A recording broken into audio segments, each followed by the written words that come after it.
Assalamualaikum warahmatullahi wabarakatuh. Hello everyone, my name is Indriana. I'm student of Institut Ummul Qura Al-Islami. Okay, today I'd like to talk you about singular and plural. Sebelum masuk ke materi, saya akan menjelaskan sedikit tentang noun. Dalam bahasa Inggris, ada istilah noun yang digunakan untuk menjelaskan kata benda. Materi tentang noun sangat penting untuk dipelajari apabila kamu memang ingin lancar dalam berbahasa Inggris. Sebab, baik komunikasi secara lisan dan tulisan segalanya pasti membutuhkan komponen noun. Nah, di sini saya akan menjelaskan sedikit tentang noun. Noun artinya kata benda. Noun biasa disebut dengan nomina. Noun adalah kata yang digunakan untuk menamai atau menyebut orang, benda, tempat, dan ide. Contohnya, she doesn't own a car. Sementara itu, singular artinya tunggal. Singular noun merujuk pada satu objek tertentu. Singular noun digunakan untuk merujuk pada orang, tempat, benda, atau ide. Singular noun selalu menggunakan singular verb, kata kerja tunggal, dan dapat didahului oleh artikel e dan en. Yang termasuk dalam singular noun adalah semua noun yang tidak mengalami perubahan atau penambahan di belakang noun. Contohnya, I saw a bear at the zoo. Plural noun artinya jamak, lebih dari satu. Plural noun adalah kata benda yang merujuk pada lebih dari satu orang, tempat, dan benda. Plural noun dibuat dengan menambahkan s or is atau mengubah akhir huruf pada akhir singular noun. Plural noun menggunakan plural verb, kata kerja jamak, dalam sebuah kalimat dan tidak didahului oleh artikel e atau en. Contohnya, the boys were throwing baseball back and forth between bases. Nah, macam-macam singular dan plural noun dalam bahasa Inggris ada banyak jenis singular dan plural noun yang wajib dikuasai. Singular dan plural nouns.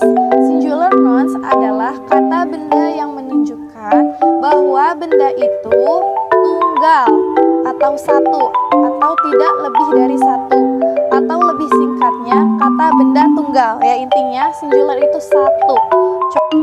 Contoh dari singular noun yaitu house, teacher, door, table, chair. Nah, itu termasuk contoh dari singular noun.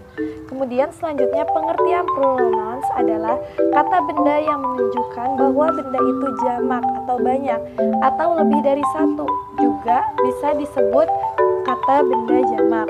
Contohnya seperti houses, kemudian teachers, dan doors. Nah, jadi plural nouns itu di akhiran katanya menggunakan s.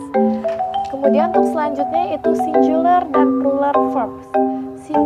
Singular verb adalah kata kerja dalam bentuk present tense yang ditambahkan huruf s seperti writes, plays, runs, dan menggunakan pola kalimat yang menggunakan is, was, has, does.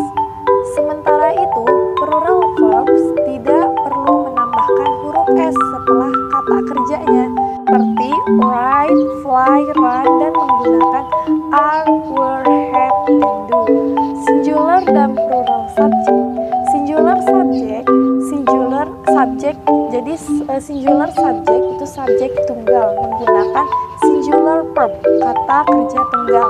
Sedangkan plural subject jamak menggunakan plural verb, kata kerja jamak. Contohnya, my cat always growls at the pastel career.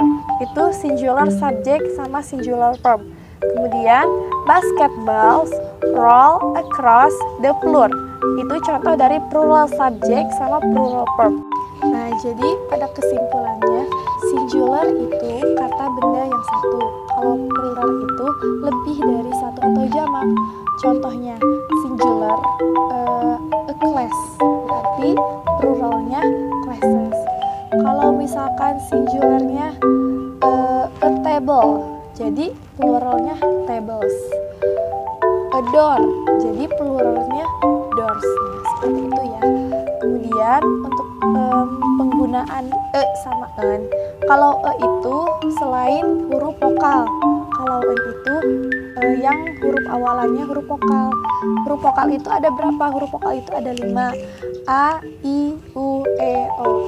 Nah, kalau misalnya contohnya eraser, kan huruf awalannya itu E ya.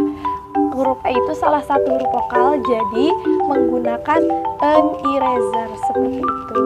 Kalau selain dari huruf vokal berarti selain dari huruf A, I, U, E, O. Berarti contohnya door, jadi menggunakan e. Contohnya a door seperti itu ya. Kemudian untuk selanjutnya untuk plural itu bisa ditambahkan s atau is. Contohnya a class, singularnya a class, berarti pluralnya itu classes. Jadi ujung akhirannya itu ditambahkan is. Kalau a door, jadi pluralnya doors. Nah, jadi penggunaan e dan en itu hanya digunakan di singular noun. Dan ada juga itu karena kan artinya sebuah. Contohnya a door, an eraser. Jadi a door, sebuah pintu. An eraser, sebuah penghapus. Seperti itu ya. Jadi e sama en itu hanya digunakan di singular noun. Dan untuk penggunaan yang di akhirannya pakai is itu bisa jadi digunakan di plural verb yang tadi saya sudah jelaskan. Nanti boleh disimak kembali. Mungkin cukup sekian. Semoga dapat dipahami. Mohon maaf atas segala kesalahannya. Thanks for watching. Wassalamualaikum warahmatullahi wabarakatuh. Bye.